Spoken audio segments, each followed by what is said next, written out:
školách sa šíri ako epidémia. Niektorí ju prehliadajú, iným si s ňou zase nevedia dať rady. Šikana. Fenomén, ktorý trápi mnohých žiakov aj ich rodičov. O obetiach tohto zločinu budeme hovoriť v nasledujúcich minútach. V triede možno stretli ste sa niekedy, že by niekoho, dajme tomu, šikanovali?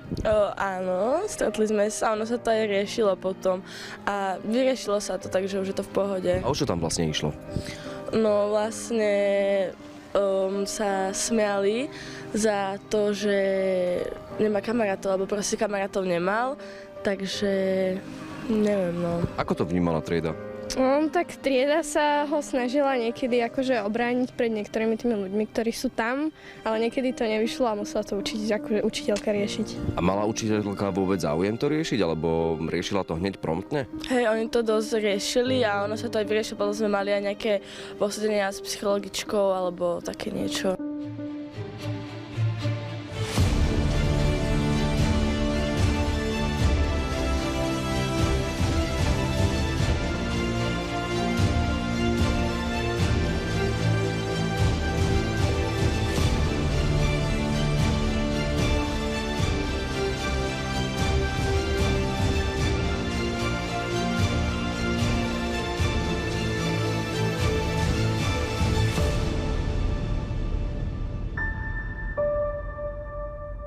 Šikana na školách vždy existovala. Existuje samozrejme aj dnes a predpokladám, že tak ľahko nevymizne zo škôl. Viete, v ľudskej spoločnosti vždy budú existovať nejakí jedinci s agresívnymi sklonmi a iní jedinci, v ktorých agresor vždy vycíti nejakú slabosť a stane sa teda tento jedinec potenciálnou obeťou.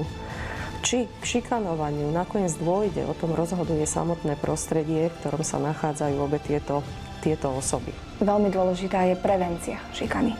Tá sa samozrejme robí hneď od začiatku školského roka a samozrejme žiadna škola nie je imúnna problému šikany.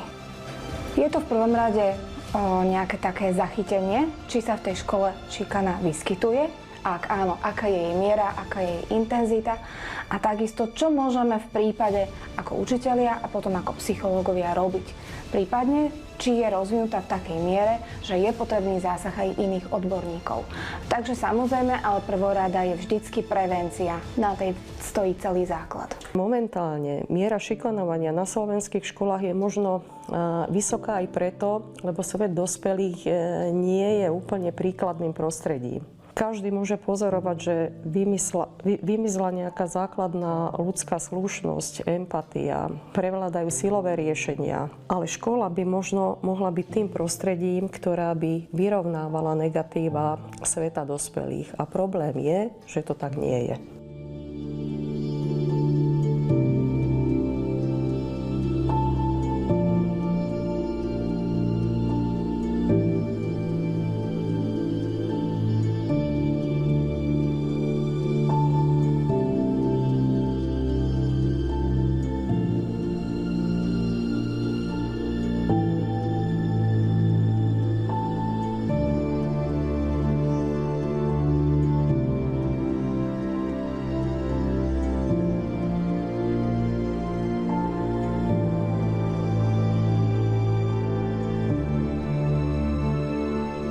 Existujú školy, ktoré veľmi dobre vedia pracovať s týmto fenoménom, lebo poznajú jeho podstatu.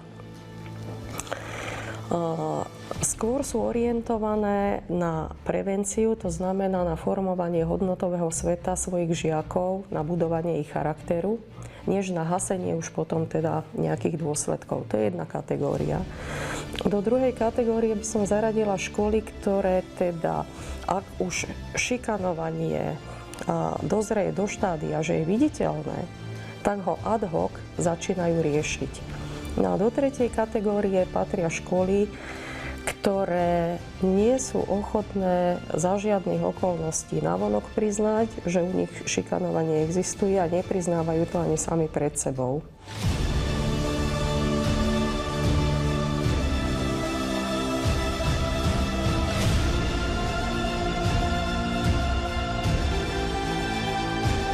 Rozlišujeme v podstate takých 5 hlavných stupňov šikany. Prvý stupeň je odborne nazývaná fáza ostrakizmu, kedy je dieťa psychicky týrané, vyčleňované. Už vyčlenenie je forma šikány. Sú to častokrát posmešky, nádávky, akési odsúdenie toho jedinca a posúvanie ho na vedľajšiu koľaj. Druhá forma je, že nastupuje fyzická agresivita a už ide aj o napádanie jedinca. Čiže nie je to len tá psychická forma, ale pridružuje sa tam aj tá fyzická agresia. Tretí stupeň je, keď okolo toho agresora sa zoskupí silné jadro. V podstate sú to častokrát spolužiaci, ktorí ho podporujú v jeho názoroch, v jeho správaní a zomknú sa, pričom je veľmi však dôležité identifikovať a nájsť v triede ešte jedno silnejšie zoskupenie, ktoré je pozitívne nastavené a nepodporuje toto správanie okolo toho agresora. To vie mnohému naozaj veľmi pomôcť. Štvrtý stupeň je, keď sa začnú prijímať normy tohto agresora, čiže aj tie pravidlá už sú udomácnené v triede a do značnej miery sú deti s tým uzrozumené. A piata fáza je fáza totality, kedy už je jasne vyčlenené na obeť aj agresor a nastáva tam veľmi dusná atmosféra v triede. Sociálna klíma je značne narušená. Ide o žiaka 1. stupňa, ktorého jeho spolužiaci šikanovali. A matka píše: o uvedených zisteniach som nasledujúce ráno informovala triednu učiteľku, ktorá uviedla, že má vedomosť o tom, že náš syn je šikanovaný a že si vždy vyberajú iba jeho a on jediný je terčom. Podľa triednej učiteľky bolo v minulom školskom roku útočníkov viac, no tento rok sú útočníci už len 2. Ako keby sa situácia nejakým spôsobom zlepšila. V tých prvých stupňoch vie učiteľ sám v tejto danej veci zasiahnuť, žiakom pomôcť. Keď však si s tým nevie poradiť, nastupuje školský psychológ. Pani triedna učiteľka sa tiež vyjadrila, že slovo šikana sa nesmie ani vysloviť, pretože by hneď mala komisiu. Čiže tu platí princíp zatlkať a to šikanovanie prerastlo teda do otrasných rozmerov. Náš syn bol údajne denne počas prestávok bitý, kopaný do brucha a do hlavy. Keď sa uhýbal, dostával to do hlavy. Spolužiaci mu trieskali hlavu o zem alebo o stenu.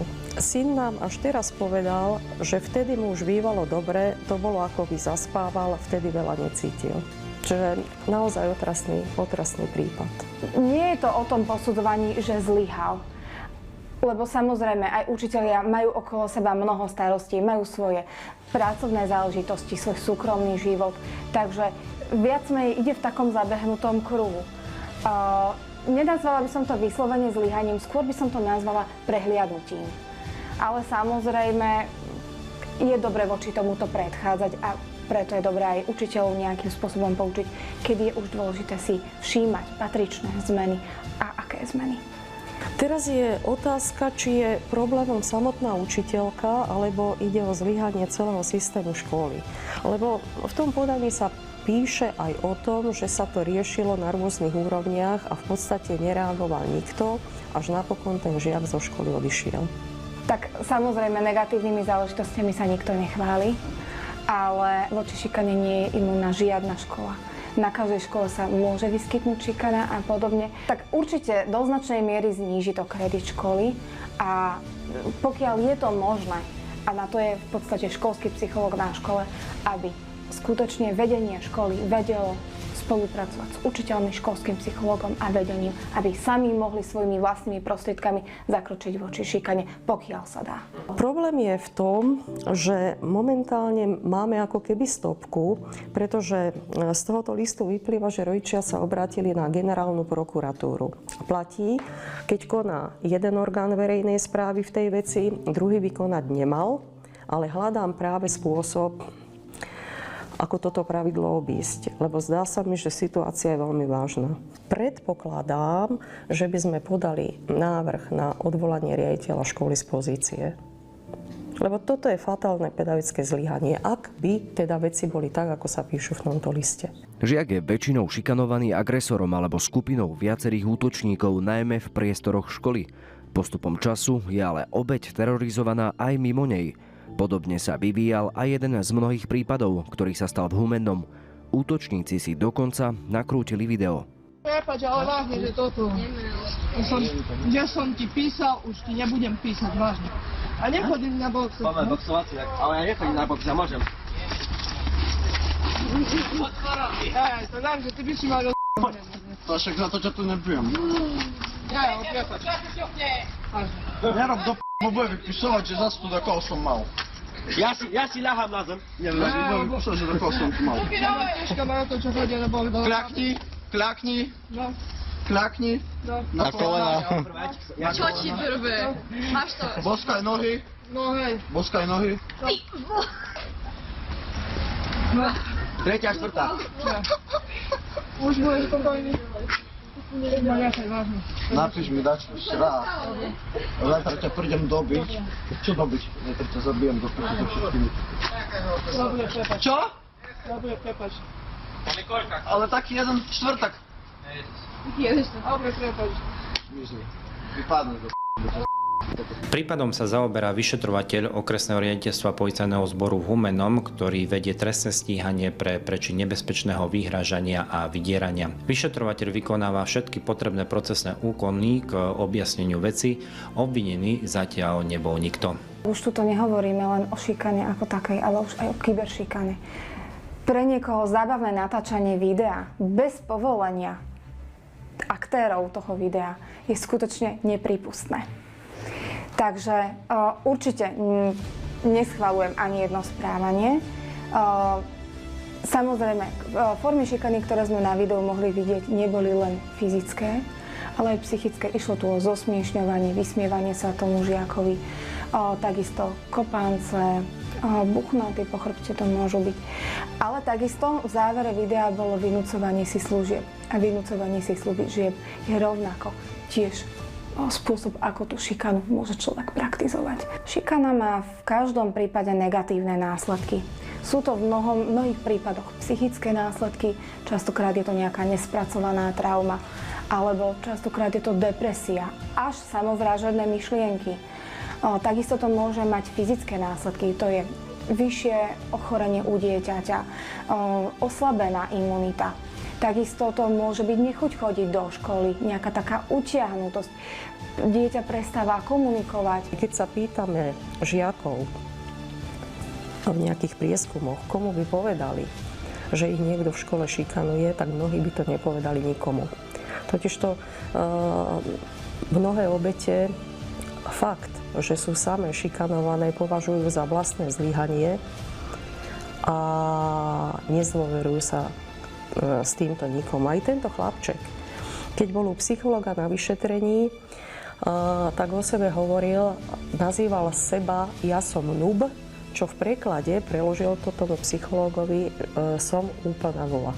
V Spojených štátoch amerických napríklad vyvolala rozruch aj reakcia otca, ktorý sa dozvedel, že jeho dcéra opakovane šikanovala spolužiaka a preto ju potrestal. Dievča muselo ísť pri teplote tesne nad nulou 8 kilometrov pešom do školy.